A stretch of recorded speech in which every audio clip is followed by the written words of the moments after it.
Hi, I'm David. Today we're going to look at this problem. We're given the definite integral from 0 to 4 of 1 over the square root of 2x plus 1 with respect to x. And I've rewritten the problem, leaving a little space here to give me room to work. Okay, there are a couple things we've got to think about when we do this integral. The first thing is, do I know how to integrate something that looks like 1 over the square root of 2x plus 1? And the answer is no. I don't have a formula for something that looks like that. So I need another technique. I need to be able to rewrite this so that I do have a formula, so that I can integrate this. Well, whenever I've got something under a square root that's not a constant times x or a constant times x squared, whenever I have like a plus or minus in here, at this point, it's a good candidate for u substitution.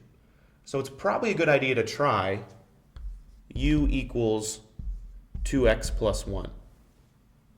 Well, if I try that, then I can rewrite this as the integral of 1 over the square root of u. And that's something that I know that I can rewrite.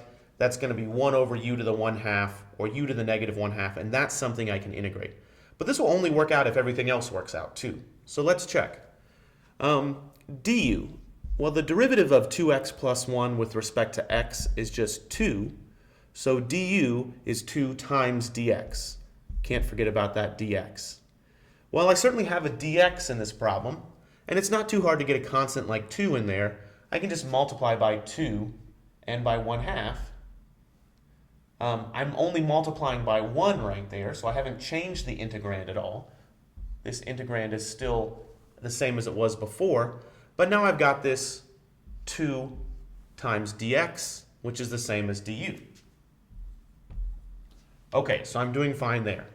Now you might think what to do with this 1/2. Well, the 1/2, you can do lots of things with it. It's a constant. You could leave it right where it is. You could pull it outside the integral sign, or you could leave it right here. In this situation, let's just put it right here. Okay, the last thing I need to consider in order for this to be a valid equal sign is what to do with my limits of integration. How do I deal with x equals 0 to x equals 4? Because in this top integrand, my variable is x, but in this second integrand, my variable is u. So I need to deal with that. So let's see what I can do. What happens to the upper limit of integration, x equals 4?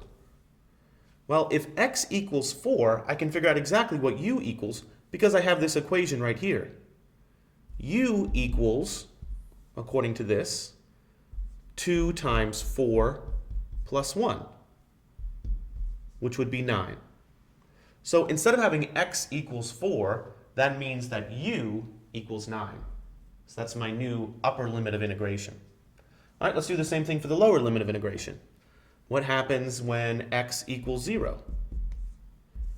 Well, if x equals 0, again, I use this equation for u. U equals 2 times x plus 1, but x is equal to 0 here. 2 times 0 plus 1 is just 1. So u is equal to 1. This is a really important thing to do when doing the definite integral and u substitution. You can't forget to change your limits of integration. If I were to write that this equals the integral from 0 to 4 of 1/2 1 over the square root of u with respect to u, that would be incorrect. Those would not equal each other. I've got to change my limits of integration. Okay, now that we have it in this form, I can rewrite it one more time before I take the integral, just to make it a little more clear.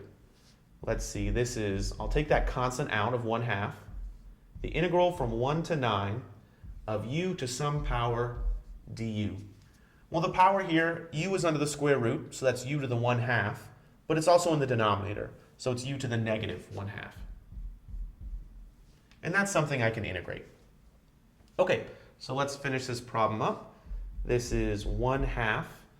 The integral of u to the negative 1/2 is u to the 1/2 times 1 over 1/2.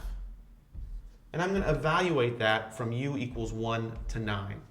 Now, since I've changed my limits of integration here, I don't need to plug back in for u. I don't need to replace u with 2x plus 1 because I've already changed my limits of integration.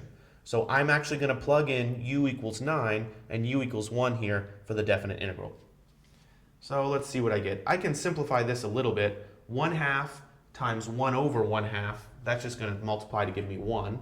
So those guys cancel out. So I'm really just plugging in, let's see, 9 to the 1/2 minus 1 to the 1/2. Well, 9 to the 1/2 is a square root of 9, which is 3. Minus 1 to the 1/2, the square root of 1 is just 1. So my final answer is 2.